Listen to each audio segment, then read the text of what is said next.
Zippers are more commonly used for function, but recently they've hit the catwalks and taken on a new role in the world of fashion.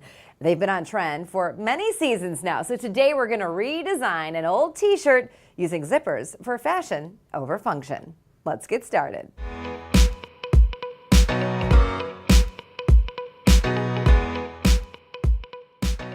You'll need locking zippers, a shirt that needs some love, a sewing machine, and straight pins.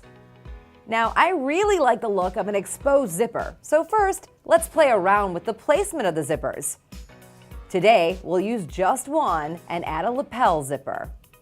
Now, using a 4-inch locked zipper, pin it just off your collar and down the side of your shirt towards the underarm. Using the zipper foot on your sewing machine, sew it in place.